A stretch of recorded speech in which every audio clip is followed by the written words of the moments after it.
આપ જોઈ રહ્યા છો સ્પાર્ક ટુડે ન્યૂઝ। હાલમાં 31ની તૈયારીઓ ચાલી રહી છે।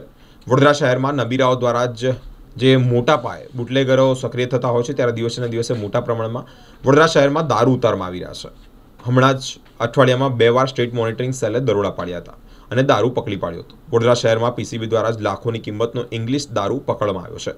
ગોલ્ડન ચોકડી પાસે જ કન્ટેનરમાંથી જ ઇંગ્લિશ દારૂની જે પેટીઓ છે તે મળી આવી હતી। તેની બાતમીના આધારે જ પીસીબીએ રેડ પાડી હતી અને રેડ પાડતાની સાથે જ વહેલી સવારે જ જે વોચ ગોઠવવામાં આવી હતી ત્યાં દારૂ ભરેલું જે કન્ટેનર છે તે ઝડપી પાડવામાં આવ્યું છે।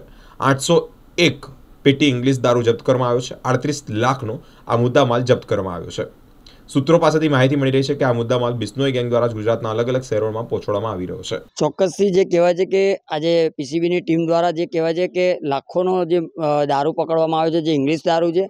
આ જે કહેવાય છે કે દારૂ આવનારા દિવસોમાં જે કહેવાય છે 31 ડિસેમ્બર હોવાના કારણે હવે લોકો જે ગુજરાતની અંદર દારૂબંધી છે તે જગ્યા ઉપર જે દારૂ ઘુસાડવાનું છે આ એક મસ્ત મોટું રેકેટ ચાલી રહ્યું છે। એટલે ખાસ કરીને તમામ પોલીસ અધિકારીઓએ સાથે જે ગુજરાત રાજ્યના ગૃહમંત્રીશ્રીએ પણ સૂચના આપવાની જરૂર છે, કારણ કે આવનારા દિવસોમાં 31 છે અને 31ના કારણે અનેક લોકો જે કહેવાય છે કે આ રીતે દારૂનું ઘુસાડવાનું જે ષડયંત્ર રચશે। એટલે ખાસ કરીને પોલીસે પણ જે સારી કામગીરી જે કરી છે પીસીબીએ, તે બદલ હું પીસીબીનો ખૂબ ખૂબ આભાર માનું છું। અને આવનારા દિવસોમાં 31 છે, 31ના દિવસોમાં જો કદાચ આ રીતે કોઈક એક નાનો બુટલેગર બી પકડાય તો ચોક્કસથી એને કડકમાં કડક સજા થવી જોઈએ, તો જ ચોક્કસથી ગુજરાતની અંદર ગાંધીનું ગુજરાત ને ગાંધીજીનું ગુજરાત ને ગુજરાતની અંદર દારૂબંધી જોવા મળશે। આ પોલીસ સ્ટેશનમાં પહેલા પણ એક કન્ટેનર પકડાઈ ચૂક્યો છે। હા, ચોક્કસથી હમણે અઠવાડિયા પહેલે જે આ જે હળની પોલીસ સ્ટેશનની ટીમ દ્વારા જે કહેવાય છે કન્ટેનર પકડવામાં આવ્યું હતું। એટલે વારંવાર જે આ કન્ટેનરો પકડાય છે એટલે કંઈક ને કંઈક લાગી રહ્યું છે કે ગુજરાત રાજ્યની જે ચારે બાજુ જે બોર્ડરો છે આ બોર્ડરો પર જે કહેવાય છે કે સંપૂર્ણ તપાસ થવી જોઈએ, સંપૂર્ણ સીસીટીવી કેમેરા લગાવવા જોઈએ,